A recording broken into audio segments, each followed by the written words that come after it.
नमस्ते विद्यार्थियों, मैं आर्य नरेश अचीवर्स एकेडमी के इस यूट्यूब चैनल पर आप सभी का हार्दिक स्वागत एवं अभिनंदन करता हूं। जैसा कि आप सभी परिचित ही होंगे, DSSB TGT के लिए वैकेंसीज आ चुकी हैं। उसी में संस्कृत विषय के लिए भी अच्छी संख्या में वैकेंसीज आई हैं। तो आज की इस वीडियो में हम जानने वाले हैं कि DSSB TGT के लिए संस्कृत विषय को कैसे तैयार किया जाए, संस्कृत विषय के लिए संपूर्ण रणनीति क्या हो जिससे हमारे परिणाम बेहतर हों, और इसी के साथ इस वीडियो में चर्चा करेंगे DSSB TGT के सिलेबस पर, उसके पाठ्यक्रम पर। तो आइए आरंभ करते हैं इस वीडियो को। सबसे पहले जानते हैं कि संस्कृत TGT मेल और फीमेल दोनों की मिलाकर के कितनी पोस्ट, कितनी वैकेंसीज आई हैं। तो सबसे पहले संस्कृत TGT मेल, इसमें UR यानी जनरल के लिए 34, OBC के लिए 165, SC के लिए 55, ST के लिए 10, AWS के लिए 78। इस प्रकार कुल मिलाकर के 342 वैकेंसीज मेल के लिए हैं। और इसी तरह से संस्कृत TGT फीमेल में UR यानी जनरल के लिए 106, OBC के लिए 181, SC के लिए 55, ST के लिए 23 और AWS के लिए 51 हुई। तो इस तरह से ये 416 जो वैकेंसीज हैं वो फीमेल के लिए हैं। दोनों को मिलाया जाए तो 342 और 416 यानी 758 वैकेंसीज इस बार संस्कृत के लिए आई हैं, जो कि एक बहुत अच्छी संख्या है और एक अच्छा अवसर आपके पास है तैयारी करने का। एग्जाम का फॉर्म फिल करने के लिए जो लास्ट डेट हमारे पास है वो है 7 नवंबर 2025। 7 नवंबर 2025 को आप 11:59 तक फॉर्म फिल कर सकते हैं। 11:59 PM तक आप फॉर्म फिल कर सकते हैं। इसके साथ ही इस परीक्षा में 2 पेपर होंगे आपके, पेपर 1 और पेपर 2।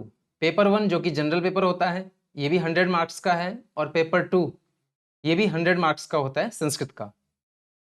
तो आइए जानते हैं कि कैसी रणनीति हमारी होनी चाहिए परीक्षा की तैयारी के लिए, जिससे एक बेहतर परिणाम को हम प्राप्त कर सकें और कोई भी रुकावट परीक्षा की तैयारी में ना आए।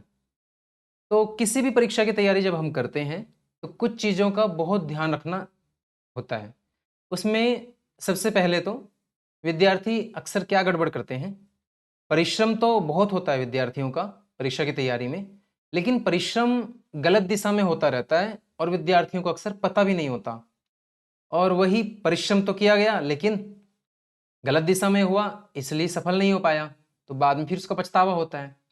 इसलिए जब शुरू से ही हम एक अच्छी रणनीति के साथ परीक्षा की तैयारी करते हैं तो फिर पछतावे का अवसर ही नहीं मिलता। ठीक है, तो आइए एक अच्छी रणनीति क्या होनी चाहिए परीक्षा को तैयार करने के लिए उसको समझते हैं। सबसे पहले हमें जिस परीक्षा को देना है उसका पाठ्यक्रम हमारे समक्ष होना चाहिए और उस पाठ्यक्रम का अवलोकन एक बार हमें जरूर करना चाहिए। अब पाठ्यक्रम को कैसे देखते हैं हम, पाठ्यक्रम में हमें क्या क्या पढ़ना है, उसका एक विभाजन, व्याकरण के कितने प्रश्न हैं, व्याकरण से कितना भाग है, साहित्य का कितना भाग है, वेद का कितना भाग है, दर्शन का कितना भाग है, इत्यादि सारी चीज़ों को समझ करके जान करके पाठ्यक्रम को हम समझते हैं। जब हम पाठ्यक्रम को अच्छी प्रकार समझ लेते हैं, देख लेते हैं, उसके बाद बारी आती है पिछले प्रश्न पत्रों का अवलोकन करने की। पिछले प्रश्न पत्रों के माध्यम से हम क्या देखते हैं, सबसे पहले तो प्रश्नों का प्रारूप। प्रश्नों का प्रारूप ये समझने में हमारी मदद करता है कि प्रश्न किस स्तर के हैं, क्योंकि प्रश्न सामान्य स्तर के भी हो सकते हैं, प्रश्न उच्च स्तर के भी हो सकते हैं। तो DSSB TGT के लिए किस प्रकार के प्रश्नों को पूछा जाता है पाठ्यक्रम से, ये हमें पिछले प्रश्न पत्रों को देखने के बाद ही समझ आएगा। तो पिछले प्रश्न पत्रों का अवलोकन, जिसमें प्रश्नों का प्रारूप, इसके साथ उसका स्तर, किस स्तर के प्रश्न आ रहे हैं।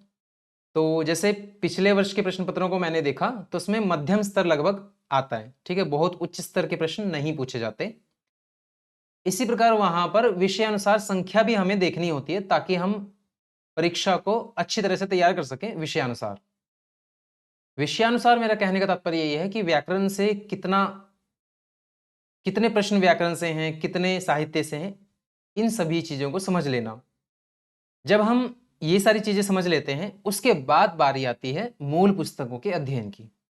तो मूल पुस्तकों का अध्ययन हम दो तरीके से कर सकते हैं। एक तो सरलता से कठिनता की ओर जाकर के, जैसे आपने पूरे पाठ्यक्रम का अवलोकन किया, आपको ये पता चल गया कि कौन कौन सी पुस्तकें हमें पढ़नी है। अब उनमें से जो आसान पुस्तकें हैं, जो सरल पुस्तकें लगती हैं, उनको पहले पढ़ा जाए और जो कठिन है उनको बाद में पढ़ा जाए। अगर इस तरह से हम पढ़ते हैं तो ये काफी हद तक ठीक रहता है। कई बार क्या होता है कि हम शुरू में ही ऐसी पुस्तक को लेकर के बैठ जाते हैं, ऐसे दुरूह ग्रंथ को लेकर के बैठ जाते हैं और उससे फिर बाद में एक माइंड में एक नेगेटिविटी आ जाती है कि कैसे होगा, परीक्षा कैसे कर पाएंगे, ये होगा, एक मतलब गलत प्रभाव उसका पड़ जाता है। इसलिए जब हम मूल पुस्तकों का अध्ययन करें तो या तो ये तरीका ठीक है कि पहले सरल पुस्तकों को पढ़ा जाए और उसके बाद फिर कठिन पुस्तकों की ओर बढ़ा जाए। दूसरा तरीका मूल पुस्तकों के अध्ययन का ये हो सकता है कि हम शुरू से लेकर के आखिर तक पढ़ते जाएं।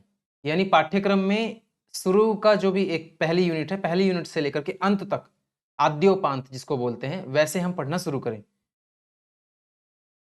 तो इन दो तरीकों से आप मूल पुस्तकों का अध्ययन कर सकते हैं। और दो जो तरीके मैंने बताए हैं उनमें से अगर कुछ विद्यार्थी होते हैं इस स्तर के कि उनको पूरा पाठ्यक्रम ही एक जैसा लगता है, यानी सब कुछ उनको पढ़ना ही है, तो वो तो शुरू से लेकर के आखिर तक कंटिन्यू इस तरह से पढ़ सकते हैं। जिन विद्यार्थियों ने पाठ्यक्रम में से कुछ पुस्तकें पहले पढ़ी हुई हैं अपने एमए के सिलेबस में, बीए के सिलेबस में, शास्त्री के सिलेबस में, जहां भी कहीं, तो वो सरलता से कठिनता की ओर अगर बढ़ें, यानी पहले सरल पुस्तकों का अध्ययन करें, बाद में कठिन पुस्तकों को पकड़ें, तब उनके लिए अच्छा रहता है। इसके बाद जब हम मूल पुस्तकों का अध्ययन कर चुके होते हैं, सारा सिलेबस हम समझ चुके होते हैं, तब बारी आती है पिछले प्रश्न पत्रों का हल करने की। पिछले प्रश्न पत्र जितने भी हम ले सकते हैं, जितने हमें प्राप्त हो रहे हैं, कम से कम भी हमें 5-6 प्रश्न पत्र तो जरूर लेने चाहिए, 5-6 वर्षों के। उससे एक अच्छी तैयारी हो पाती है हमारी। तो पिछले प्रश्न पत्रों का हल कैसे करना होता है? जब हम मूल पुस्तकों को सभी को पढ़ चुके हैं, सारी चीजें हमें क्लियर हो चुकी हैं, कंसेप्ट क्लियर हो चुके हैं, विषय में कहीं भी कोई शंका प्रश्न नहीं है, तब जब हम प्रश्न पत्रों का हल करते हैं तो विस्तार से उनका हल करें। यानी एक प्रश्न देखा, प्रश्न में क्या पूछा गया है, उसमें 4 विकल्प आपको दिखाई दे रहे हैं, तो चारों विकल्पों पर आपका चिंतन हो, चारों विकल्प कहां कहां से पूछे गए हैं, तो सही आंसर तो उसमें से कोई एक ही होगा, उस प्रश्न का एक ही विकल्प कोई सही होगा, लेकिन बाकी जो 3 विकल्प बच गए हैं उनको ऐसे ही ना छोड़ें, उनको भी देखें कि ये ऑप्शन आए कहां से हैं, ठीक है, ये कहां से पूछा गया। उदाहरण के लिए मान के चलिए कि आपसे कालिदास की कोई कृति पूछ ली कि कालिदास निम्नलिखित में से कालिदास का कौन सा ग्रंथ है। अब आपने अभिज्ञान शाकुंतलम को पहचान लिया कि ये कालिदास के द्वारा लिखित पुस्तक है, नाटक है। अब बाकी जो अन्य पुस्तकें उसमें दी होंगी अभिज्ञान शाकुंतलम के अलावा, उन पुस्तकों को भी देखा जाए कि ये किस किस की पुस्तकें हैं, किसने लिखी हैं, कौन सी भारवी ने लिखी है, कौन सी भास ने लिखी है, इत्यादि। इस तरह से पिछले प्रश्न पत्रों का हल करें तो ये काफी कारगर होता है परीक्षा की तैयारी में। इसके बाद जरूरी नहीं कि आप सभी प्रश्नों को लगातार करते ही जा रहे हैं और सब ठीक होते जा रहे हैं। कुछ कंफ्यूजन हो सकता है, कोई शंका हो सकती है, कुछ छूट सकता है। तो ऐसे छूटे हुए प्रश्नों को, गलत हुए प्रश्नों को दोबारा से विषयानुसार पढ़कर हल करना, ये हमें अंतिम कार्य करना होता है। इस तरह से एक बेस्ट तैयारी हम कर पाते हैं। और अगर इस तरह से नहीं चलते हैं तो विद्यार्थियों में भी अलग अलग स्तर होता है। तो कुछ विद्यार्थी कर लिया उन्होंने, हो सकता है कि उनका पूर्व ज्ञान अधिक रहा हो, उस तरह से उन्होंने कर लिया। वरना एक जो अच्छा तरीका है, बेस्ट तरीका है परीक्षा को तैयार करने का, वो ये है कि सबसे पहले आप पाठ्यक्रम को देखें, फिर पिछले प्रश्न पत्रों को देखें, फिर मूल पुस्तकों का अध्ययन आरंभ करें। उसके बाद फिर जब आपने सब कुछ पढ़ लिया, सिलेबस आपका तैयार हो गया, उसके बाद पिछले प्रश्न पत्रों का हल करें। और पिछले प्रश्न पत्रों का हल करते समय जो भी गलत हुए प्रश्न हैं, फिर उनको दोबारा से पढ़ करके हल करें। इसके साथ आप, अगर समय बचा हुआ है, काफी पर्याप्त समय आपके पास है, तो आप जितने भी YouTube आदि पर या कहीं से भी आपको MCQs उपलब्ध हो पाते हैं, तो आप उनका निरंतर अभ्यास करते रहें। क्योंकि मूल पुस्तकों को पढ़ने के बाद सबसे अच्छी तैयारी अगर हो पाती है, तो वो जितने ज्यादा प्रश्नों को हम हल करते हैं, वो हमारे लिए बहुत अच्छा होता है। इस तरह से हमने इस रणनीति को समझा। इस रणनीति के साथ अगर हम परीक्षा की तैयारी करते हैं तो निश्चित रूप से सफलता के चांसेस बहुत ज्यादा बढ़ जाते हैं। ठीक है, इसके साथ अब समझते हैं कि DSSB TGT का पाठ्यक्रम क्या है। इस पाठ्यक्रम को हमें 4 भागों में पढ़ना है, जिसमें से पहला भाग है संस्कृत भाषा नैपुण्य एवं साहित्य एक के भाग 1।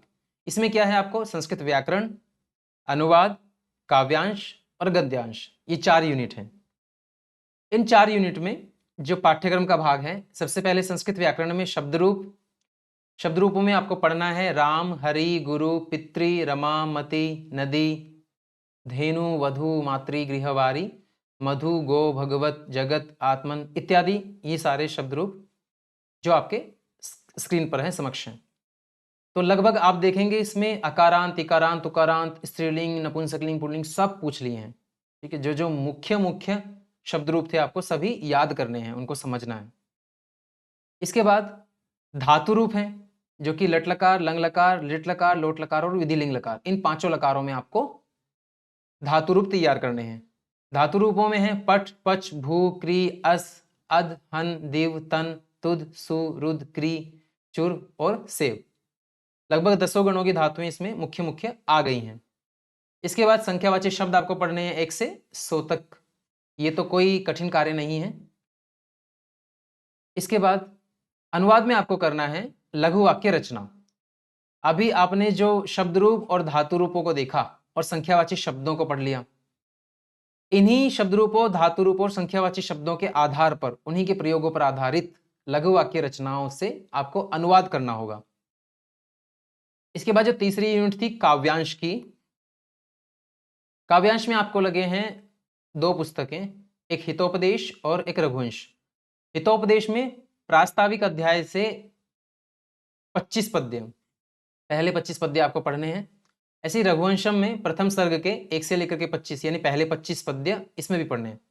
तो पहले 25 श्लोक हितोपदेश के और पहले 25 श्लोक ही रघुवंश के, यानी 50 श्लोकों का ये पाठ्यक्रम है काव्यांश के अंतर्गत। इसके बाद जो चौथी यूनिट थी गद्यांश, इसमें गद्य भाग पढ़ना है। शुकनासोपदेश जो बाणभट्ट कृत कादंबरी के अंतर्गत आता है, उसका एक छोटा सा भाग है, हिस्सा है। तो प्रारंभ से लेकर के लक्ष्मी वर्णन के प्रसंग तक, कहां तक, स्वल्प सत्व उन्मत्ति करोति, यहां तक आपको शुकनासोपदेश तैयार करना है।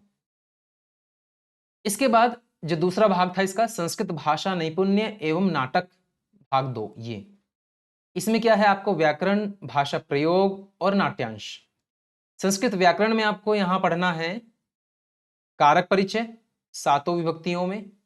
इसके बाद कुछ प्रत्यय तक, तवतु, क्षत्रि, शानच, तुमुन, कृत्वा, ल्यप, ल्युट, तव्यत, अनियर, तव्यत, तव्य। इसके साथ प्रमुख अव्यय पद च, बा, अपि, इति, अत्र, यत्र, तत्र, यदा, कदा, एव, यथा, अद्य इत्यादि। इसके बाद भाषा प्रयोग में आपको क्या करना है, लघु वाक्य रचना। जैसे पहले लघु वाक्य रचना थी धातु रूपों, शब्द रूपों और संख्यावाची शब्दों के आधार पर, ऐसे ही ये जो आपका पाठ्यक्रम है संस्कृत व्याकरण का, कारक परिचय, प्रमुख प्रत्यय और अव्यय पद, इनके आधार पर इसमें भाषा प्रयोग यानी लघु वाक्य रचना आपको करनी है। अनुवाद आदि का कार्य यहां पर होगा। इसके बाद जो नाट्यांश था तीसरी यूनिट, इसमें आपको 2 पुस्तकें लगी हैं, एक अभिज्ञान शाकुंतलम और एक प्रतिमा नाटकम। अभिज्ञान शाकुंतलम का आपको पढ़ना है 4th अंक और प्रतिमा नाटकम का आपको पढ़ना है 3य अंक। इसके बाद जो तीसरा भाग है संस्कृत भाषा नैपुण्य छंद एवं अलंकार 3, इसमें आपको क्या है, संस्कृत व्याकरण लगा हुआ है, अपठित अवबोधन, निबंध, छंद और अलंकार। व्याकरण का जो पाठ्यक्रम है इसमें संधि का परिचय, समास का परिचय, तो मुख्य जो भी संधियां हैं उनका उदाहरण सहित पढ़ना है, यानी सूत्र, सूत्र का अर्थ, उनके उदाहरण। समास परिचय, सभी समास इसमें लगे हुए हैं, अव्ययभाव, तत्पुरुष, कर्मधारय, द्विगु, नए समास, बहुव्रीहि और द्वंद्व, इनको पढ़ना है। अपठित अवबोधन में क्या होगा, अपठित अनुच्छेदों का अवबोधन, अनुवाद एवं प्रश्नोत्तर, यानी कोई गद्यांश आपको दिया जाएगा जो अपठित होगा, यानी आपने कहीं पढ़ा नहीं होगा, उसका अनुवाद आदि करना है और उससे प्रश्नोत्तर कुछ पूछे जाएंगे, वो करना है। इसके बाद जो तीसरी यूनिट निबंध है, निबंध में आपको लघु संस्कृत निबंध लिखना है एक, जिसके विषय रहेंगे या तो संस्कृत भाषा से ही संबंधित साहित्य और संस्कृति से संबंधित, यानी वेद, वेदांग, उपनिषद, भारतीय संस्कृति, भारतीय संस्कृत भाषा का महत्व, इसके इर्द गिर्द घूमने वाले निबंध इसके अंतर्गत आएंगे। इसके बाद जो चौथी यूनिट थी इसमें तीसरे भाग में। वो थी छंद और अलंकार की। छंद में है अनुष्टुप, उपजाति, वंशस्थ, वसंत तिलका, मालिनी, श्रगधरा एवं शार्दूल विक्रीडित। और अलंकारों में है अनुप्रास, उपमा, रूपक, उत्प्रेक्षा, यमक, श्लेष और अर्थांतरन्यास। इन छंद और अलंकारों का आपको अध्ययन करना है। इसके बाद अंतिम जो भाग है संस्कृत और संस्कृति, ठीक है, संस्कृत एवं संस्कृति के रूप में ये अंतिम भाग आपको पढ़ना है, जिसका पाठ्यक्रम है पहले वेद, यानी वेद, उपनिषद, इतिहास और पुराण। ये 4 यूनिट इसमें है। वेद में है ऋग्वेद का गायत्री मंत्र, तत्सवितुर्वरेण्यं भर्गो देवस्य धीमहि धियो यो न प्रचोदयात्। ये तीसरे मंडल का 62वां सूक्त और उसका 10वां मंत्र। इसके बाद शांति पाठ, स्वस्ति न इंद्रो वृद्धश्रवाः स्वस्ति न पूषा विश्ववेदाः इत्यादि, ये शांति मंत्र पढ़ना है। संज्ञान सूक्त जो कि ऋग्वेद का अंतिम सूक्त है, उसमें 4 मंत्र हैं, तो ये 10वें मंडल का 191वां सूक्त है, जिसमें 1 से 4 यानी 4 ही मंत्र हैं इसमें, चारों के चारों मंत्र आपको इसके अंतर्गत पढ़ने हैं। यजुर्वेद के अंतर्गत आपको शिव संकल्प सूक्त लगा हुआ है, जो कि 34वां अध्याय 1 से लेकर के 6 मंत्र तक है। उपनिषद का जो भाग है आपको ईशावास्य उपनिषद, इसमें पहले 7 मंत्र आपको पढ़ने हैं और तैत्तिरीय उपनिषद की शिक्षावल्ली का 11 अनुवाक आपको पढ़ना है। तो ये पाठ्यक्रम ज्यादा बड़ा है नहीं। इतिहास के अंतर्गत आपको वाल्मीकि रामायण और महाभारत। वाल्मीकि रामायण में बालकांड द्वितीय सर्ग 1 से लेकर के 43 पद्य यानी 43 श्लोक द्वितीय सर्ग के, और महाभारत में विदुर नीति कहा जाने वाला उद्योग पर्व का अध्याय 38 1 से लेकर के 47 पद्य। तो ये जो पाठ्यक्रम है ये भी बहुत बड़ा नहीं है, आसानी से हो जाएगा। पुराणों के अंतर्गत आपको पढ़ना है विष्णु पुराण में भारतवर्ष का वर्णन, जो कि दूसरा अंश, तीसरा ये अध्याय और 1 से 28 पद्य यहाँ पर लगे हुए हैं आपको। इसके बाद अग्नि पुराण में आपको वृक्षायुर्वेद एवं जलाशय निर्माण ये पढ़ना है, जो कि अध्याय 282 के अंतर्गत 1 से 14 पद्यों में है। तो ये आपका पूरा पाठ्यक्रम है। पाठ्यक्रम बहुत बड़ा नहीं है, बहुत विस्तृत नहीं है, आसानी से कवर किया जा सकता है, लेकिन अच्छी रणनीति के साथ, बेस्ट स्ट्रेटेजी के साथ अगर हम इस परीक्षा की तैयारी करें तो बहुत अच्छे तरह से इसको तैयार किया जा सकता है और सफलता में बिल्कुल निश्चित रूप से आपको सफलता की प्राप्ति हो सकती है।